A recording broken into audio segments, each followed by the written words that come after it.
अगर कोई रिजर्व है, हमारे सिलेबस में जनरल रिजर्व आएगा, मान लो जनरल रिजर्व आता है, क्या ट्रीटमेंट करोगे इसका? बैंक टू जनरल, दो अकाउंट बनते हैं, bank to realisation, realisation account एक बनेगा हमारा, हाँ, दूसरा अकाउंट कौन सा बनता है? Partners capital account. ये क्वेश्चन आया था, मैं सारे रिजर्व सिखा दूंगा एक बार में, ठीक है? अब और ऑब्वियसली वो पार्टनर जितने भी होंगे उतने होंगे।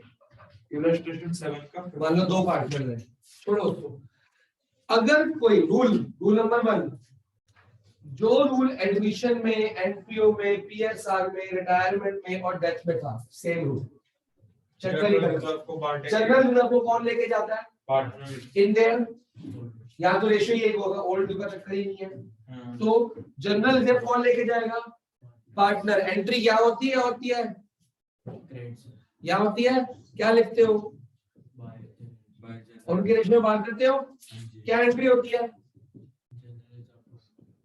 General reserve to all partners capital account, उनके प्रॉफिट शेयरिंग रेशियो में बांट देंगे। यहाँ ओल्ड न्यू नहीं लिखते हम, सिंपल सी बात, कोई दिक्कत? मान लो रिजर्व है 10,000 का, तो 10,000 का दो पार्टनर, तीन पार्टनर में आपस में जो भी रेशियो है, और रेशियो नहीं गिवन तो इक्वली बढ़ जाएगा। जैसे का जैस्मिन, फर्स्ट पार्ट में कोई डाउट?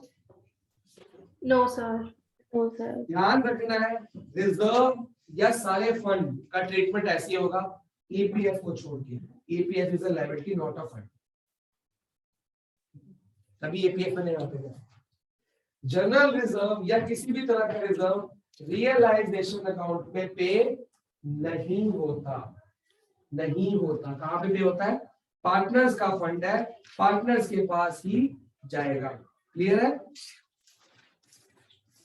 अब कुछ केसेस बनाता हूं, एंट्री आप बताओगे, ठीक है?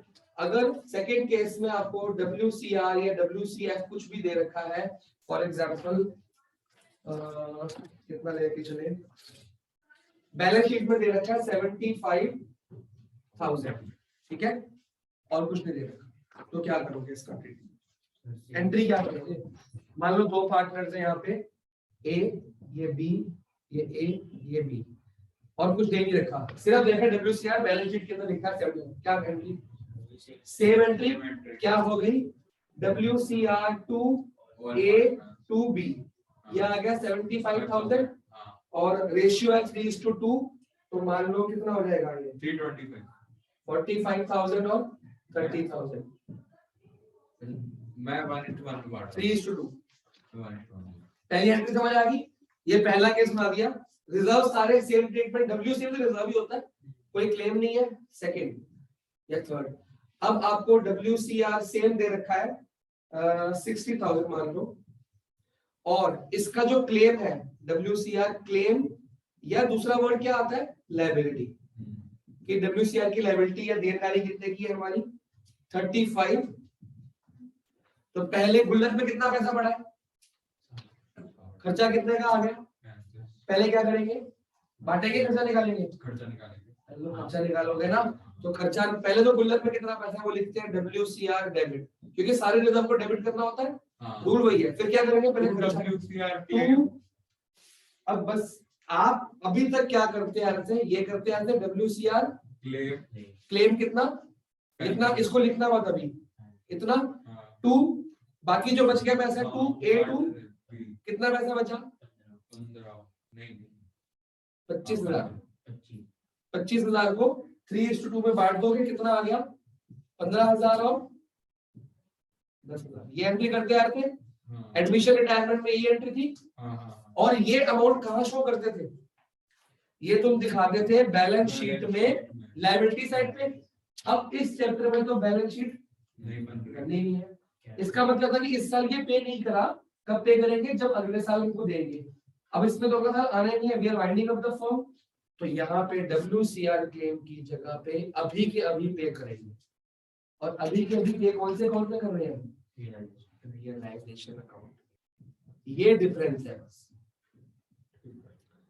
जो क्लेम करते आ रहे हो, वो अब से टू रियलाइजेशन अकाउंट में आ जाएगा, ये डिफरेंस है। मतलब यहाँ पे क्या एंट्री होगी, रियलाइजेशन क्या हो रहा है, क्रेडिट हो रहा है, तो यहाँ पे एंट्री होगी बाय क्या, WCR, लेकिन अमाउंट कितना रहेगा 15,000, कितना क्लेम है, और ये A और B कहाँ पे आ जाएगा, ये यहाँ पे आ जाएगा बाय WCR, यहाँ पे 15,000 और यहाँ पे 10,000, पूरा 60,000 दिख गया आपका। किसी को टेंशन, समझ आ गया, सब कुछ सेम था, सिर्फ एक चीज हटाई मैंने। चौथा केस, WCR मान लो है 60,000 का, और जो क्लेम है या लायबिलिटी है वो है 75,000। अब बताओ क्या करूं? पहले तो क्लेम पूरा, क्लेम को तो मैं सॉरी रिजर्व को तो पूरा हमेशा डेबिट करना ही करना है। देखो हर केस में रिजर्व डेबिट हो जाए, होना ही होना है, वो तो रिजर्व डेबिट कर दो, पूरा रिजर्व खाली कर दिया, उल्टा पैसे कम पड़ गए, तो कहां से लूं, अरे कहां से लूं पैसे, हम तो उसमें रिवैल्यूएशन अकाउंट से लेते थे, तो यहाँ पे तो कोई बने नहीं करेंगे। इसमें एक और एंट्री भी होगी, ये एंट्री तो ठीक है, इसमें एक और एंट्री भी होगी, रियलाइजेशन टू बैंक। हाँ हमने WCR यहाँ पे डाल दिया, ये तो अभी हमने रखा कि इनको पे करना है, इसको पे कहाँ करते हैं हम, ये यहाँ डाल दिया, ये लायबिलिटी है ना, सारी लायबिलिटीज कहाँ रखते हो, यहाँ पे, इसको पे कहाँ करोगे, यहाँ पे टू बैंक, साथ में लिखा WCR और अमाउंट क्या लिखा। इसके बाद एक एंट्री और लिखेंगे, यहाँ पे ऐड कर लो, पहली एंट्री ये होगी A पार्ट, B पार्ट यहाँ लिख लो, कितनी होगी, realisation account debit to bank, कितना 35K, समझ आया, क्योंकि firm is going to be closed, wind up करना है, तो बैलेंस शीट में लिखने का फायदा नहीं, अभी के पे करो, तो ये लायबिलिटी निकली, लायबिलिटी को कहाँ डाल दिया, यहाँ, फिर उसको पे भी कर दिया, ये हो गया, ठीक है। अब इसमें WCR कितना है 60,000 का, पूरी गुल्लक खाली कर दी, पैसा तो कम पड़ गया, क्लेम कितने का है, लायबिलिटी कितने की है, तो कहां से लेंगे, पार्टनर से, तो पहले पार्टनर से लेते थे, रिवैल्यूएशन अकाउंट तो फिर अब कौन सा अकाउंट है उसकी जगह पे, तो फिर क्या दिक्कत है, वहां से उठा लो माल, कितना उठाएंगे वहां से, रियलाइजेशन 60 और ये 15,000, यहाँ पे क्या आएगा, रियलाइजेशन अकाउंट डेबिट कितना लोगे यहाँ से, टू एक भी पार्टनर के साथ आते हैं, अब गुल्लक पार्टनर को मिलेगा नहीं, 60,000 का गुल्लक में पड़े 70,000 का खर्चा है, तो पूरा खर्चा टू रियलाइजेशन अकाउंट, क्यों, खर्चे में तो रियलाइजेशन अकाउंट लिख रहे हैं आप, सारा पे कर दो, यहाँ पे हमने रियलाइजेशन अकाउंट की जगह बैंक के लिए कितना भेजेंगे, ऊपर वाली एंट्री में थर्ड, क्योंकि पहले रियलाइजेशन भेजेगा तभी तो पे करेगा, हम डायरेक्टली यहाँ बैंक के लिखते हैं रियलाइजेशन की जगह, क्योंकि यहाँ पे भी हमने बैंक, हमने अकाउंट में बैलेंस कैसे होगा, अकाउंट में तो बैलेंस होना चाहिए, अकाउंट में लायबिलिटी डाली नहीं, पे कर दी खाली, पहले लायबिलिटी डालोगे नहीं, ठीक है। अब इसमें बैंक अकाउंट में कितनी एंट्री आएगी, ये भी आएगी और ये भी आएगी, तो मैं क्रॉस चेक कर लूं, बैंक अकाउंट में आ रहा है, क्वेश्चन का है 75,000, ठीक है, रियलाइजेशन अकाउंट में कितना अमाउंट आएगा, कुछ सोच के बताओ, डेबिट आएगा सिर्फ 15,000, खर्चा कितने का था, लायबिलिटी, एक बार छोटी सी बात सोचना, खर्चा कितने का था, अगर मैं यहाँ पे डालता हूँ 75,000 डाल दिया, मोटा मोटा था, कितना लायबिलिटी में डाल दिया, लायबिलिटी 75 की हुई, ठीक है, पे कितने में हुई, कितना पे करेंगे, क्योंकि 60 तो पड़ा है ना हमारे पास, 15 और एक्स्ट्रा कहाँ से लेंगे हम, तो WCR टू सॉरी यहाँ पे आएगा 60,000 और यहाँ पे तुम ऐसे ही करो, डबल एंट्री करो, 15,000 में डेबिट कर दो, सिंपल सी, जो पहले करते आ रहे थे, ये कहाँ से लेते थे, रिवॉल्यूशन अकाउंट से, तो यहाँ पे जो बैंक यार क्लेम आता था ना, क्लेम की जगह पे क्या आ जाएगा, क्लेम मतलब लायबिलिटी, अब लायबिलिटी शो नहीं करनी, क्योंकि पे करना तो है। ऊपर की शो करेगी। सर जी ऊपर आपको बैलेंस करना है। ये मैंने दो एंट्रियां हैं, ये बेसिकली दो, ये जो एंट्री है दो एंट्रियां हैं, मैंने कंबाइन कर दिया है, इसमें कंबाइन नहीं हो सकती। ये दो एंट्रियां हैं, पहले WCR क्लेम, वो क्लेम यहाँ डालेंगे हम, हाँ फिर क्लेम की जगह पे करेंगे इकट्ठा करके। मैंने कंबाइन कर दिया आपको इजी करने के लिए, और कोई बात नहीं है। इसमें दो एंट्री करिए, 75 की वहां रखी, 60 की यहाँ रखी, 15,000 बन गया। यहाँ पे आपने 60, यहाँ कितना रखोगे 60,000, हाँ रिजर्व कितना हमारे पास 60 लाख, हाँ, पे कितना करना है हमने, 75। क्या हुआ, डेबिट 15 हो गया, तो डेबिट 15 डायरेक्टली कर दो ना। इसमें डायरेक्टली कैसे करोगे, ठीक है। इसमें या तो फिर 60,000 ऊपर रख दो और 35 को नीचे रख दो, मतलब 25 को नीचे रखो, मुश्किल हो जाएगी। इसलिए ये डायरेक्टली ना करके ये दो पार्ट्स में कर लो, वो सही रहेगा। आपको मेन मुद्दा है कि जो रियलाइजेशन का अमाउंट है सेम, वो सेम कहाँ पे आना चाहिए, बैंक में रिफ्लेक्ट की पे। खर्चा कितने का है 75 का, बैंक में पे करनी जरूरी है। खर्चा कितने का है 35 का, 35 पे करने जरूरी है, ठीक है। और राइट साइड लिखता हूं मैं, पापा हाँ मुझे मंदिर में खाना है, अरे यार पहले नौ को दो लेके आओ। जब खाना वो करना है। अच्छा पांचवा केस मैं इकट्ठे लिख दूंगा, फिर तुम नोट करते रहना, 2 मिनट में हो गया होगा।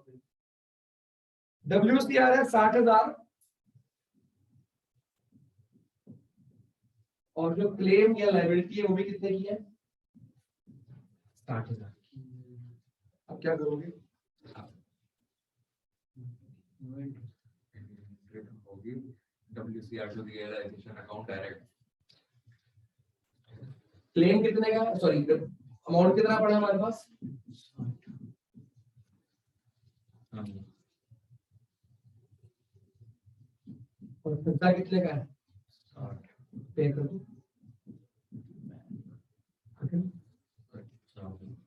यहाँ से लेने की जरूरत पड़ी क्या, बुक में जो एंट्री है वो कहता है पहले WCR को रियलाइजेशन डाल दो, फिर रियलाइज उसको बैंक में डालो, 60 वहां पे आ गया, 60 वहां पे आ गया, तो अब इक्वल हो गया, हम हटा दिए रियलाइजेशन, कंबाइंड एंट्री, ठीक है, डायरेक्टली पे कर दी।